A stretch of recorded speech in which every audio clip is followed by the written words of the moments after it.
প্রতিদিন আমি আমার ডিভিআর সিসি ক্যামেরার ফুটেজগুলো রাত্রে চেক করি।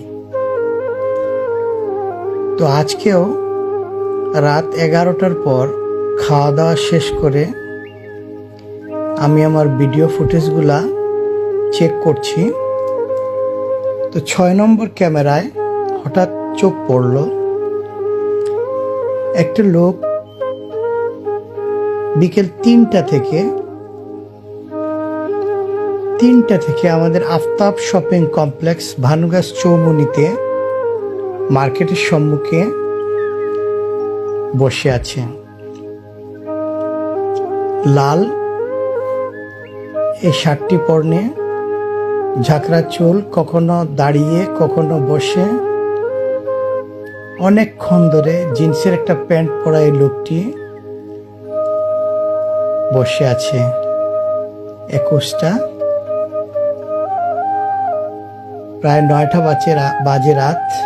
3টা থেকে কনকনে শীতের ঠান্ডার মধ্যে লোকটি মাটির মধ্যে বসে আছে। এক পায়ে জুতা আছে, এক পায়ে জুতা নেই। তো অনেকক্ষণ ক্যামেরায় তাকে দেখলাম। দেখার পর হঠাৎ মনে হলো লোকটার কাছে যাই। এক জায়গায় 3টা পর থেকে রাত 11টার পর পর্যন্ত বসে আছে, খাওয়া দাওয়া করেছে কিনা একটু জিজ্ঞেস করি। তারপর দাঁড়িয়ে আছে, তাকে দেখতে পেয়ে সোজা তার কাছে যাব ভেবে রওনা দিলাম।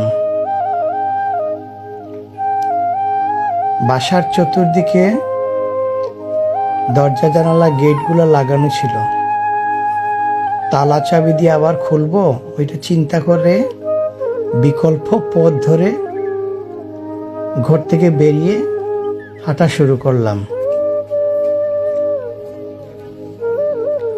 ভানুগাছ চৌমুনি, রাত 11:30 উপরে। ওই দেখা যাচ্ছে ভদ্রলোক বসে আছেন, যাই তার কাছে। জিজ্ঞেস করলাম, খাওয়া দাওয়া করছো?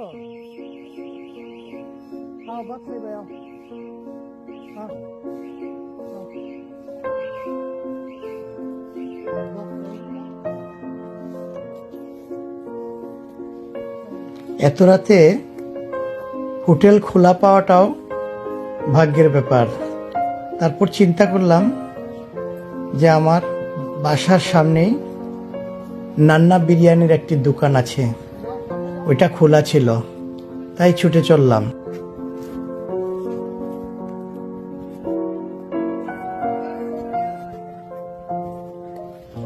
এক পা খুঁড়িয়ে খুঁড়িয়ে হাঁটছে লোকটা, সঠিকভাবে হাঁটতেও পারছে না। এক পায়ে জুতা আছে, আরেক পায়ে মোজা লাগানো আছে, জুতা নেই।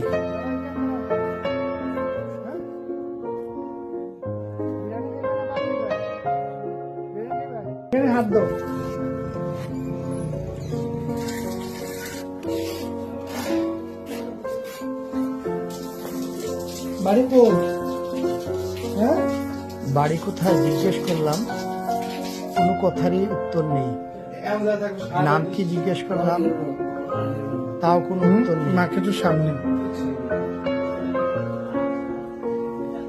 জিজ্ঞেস করলাম, তুমি কোনো বাগানে আর থাকো কি না, শুধু মাথা নেড়ে সম্মতি জানালো।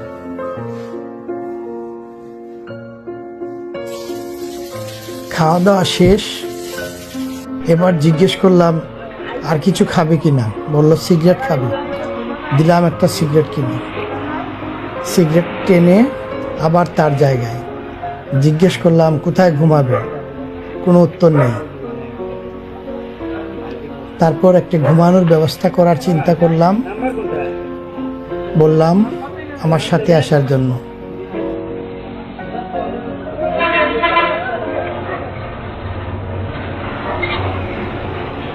একটা টেবিলে ঘুমানোর ব্যবস্থা করে চলে আসলাম।